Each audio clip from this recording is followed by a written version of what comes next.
Hey everybody, welcome back to the channel.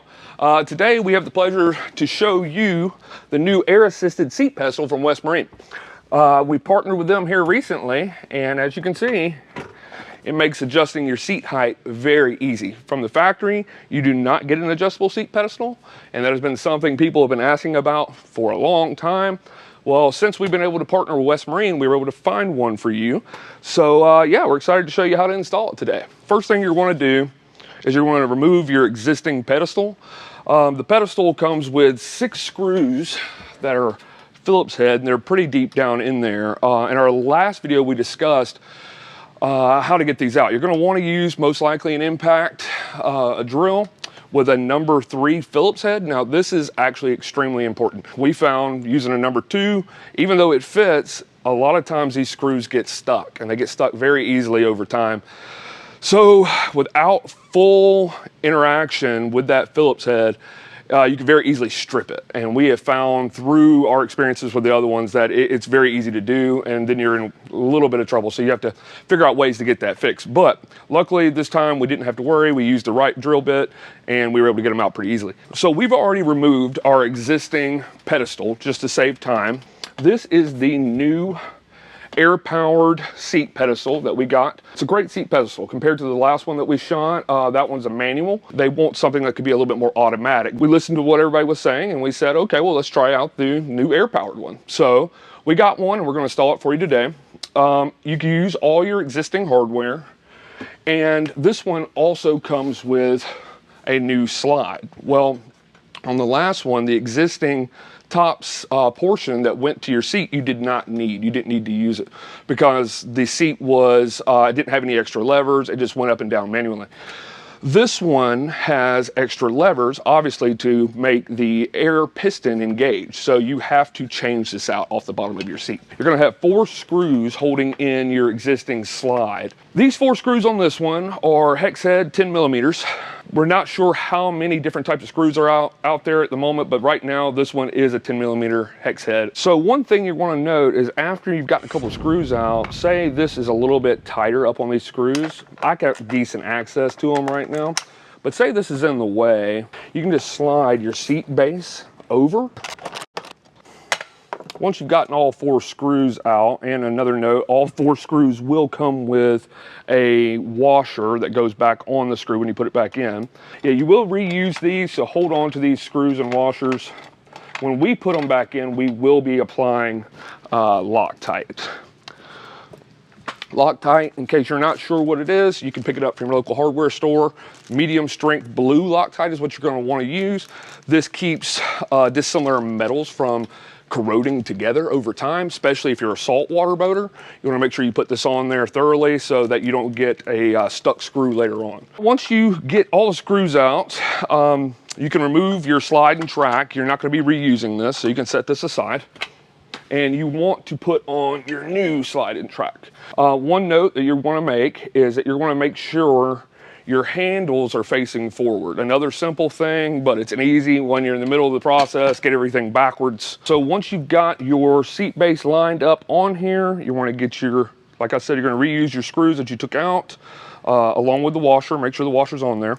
And then you also want to put on your blue Loctite. So you just want to make sure you're coating this thoroughly to prevent that corrosive aspect between the 2 dissimilar metals. Again, be careful, make sure you don't force this and cross thread it. You don't want to cross thread it and end up getting the bolt stuck. All right, once you've got the 4th and final screw on there down to where it's semi-tight, you can go back and tighten the rest of them. Don't want to over tight this and end up, again, stripping something. Just go in there and make sure it's in there pretty good and snug. Don't want them coming out. You've got the Loctite on there, so they shouldn't back themselves out. That is good to go. That is ready to be installed on top of your pedestal.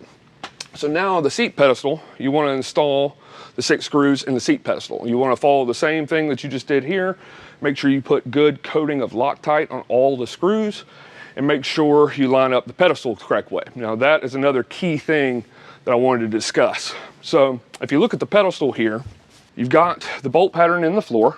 And what I have found and what I've had people question me about is they go to install their pedestal, but their detents on where the seat locks are facing the wrong direction. They'll end up with a 45-degree angle from being locked here, they're being locked here. And when they come over here, the chair is still willing to move. Well, what I have found is that just because these holes line up does not mean you've got the pedestal at the right angle. It's got these different canals in it, or you know, these tracks in it. There's 4 tracks. Well, these are your locking spaces. You've got to make sure that whatever direction you put this base down at, one of these channels is facing forward. This is going to be your locking positions. So you have to line up your holes and your bolt pattern to where one of those channels is facing forward. So what I ran into on my first install was they were facing like this. And I couldn't figure out, oh, well, maybe I need to rotate this, or what do I need to do? No, you just need to rotate your base until one of those channels is facing forward. So we'll go ahead and do that now. Now that I've rotated it a good bit, it may take you, you may have to do a full 360, it may just be a 180, I'm not sure. It depends on how you put it down the first time. But as you see now, you've got a track facing forward, you got a track facing backwards, inward of the boat and out of the boat. So now you're good to take your existing screws that you had pulled out of the floor, coat them with a heavy dose of Loctite, and then tighten them down.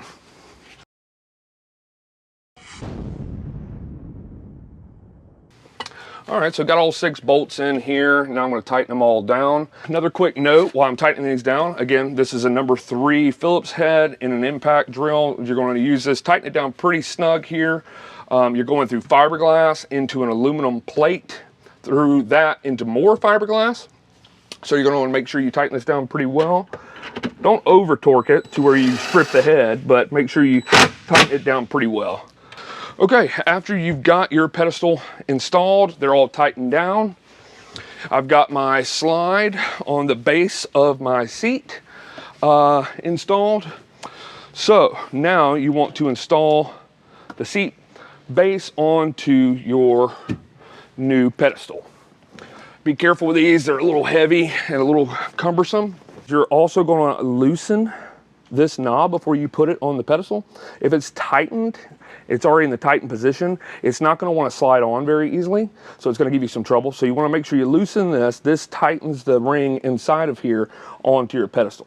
Now, you will notice if you over tighten this on your pedestal, you may not get as a good reaction when you try to rotate or try to do some of the actions on the bottom of the pedestal, because you've over tightened this knob. It's meant to be a little bit snug, but not so snug that you can't rotate the seat. But you are going to want to kind of loose when you put it on there, or it's not going to go on very easily. All right, so now that we've got everything loosened up, this is tightened, seat base, the seat pedestal is tightened. You want to pick it up, you want to follow it in as you're going to put it on. And it should slide right on. So now we're on there. You want to take that knob and tighten it up just a little bit. You're going to want to rotate it forward and make sure it locks in that detent facing forward that we had already discussed. You pull your center handle here on your new slide and you rotate it until you hear, you can let go of this once it's rotating.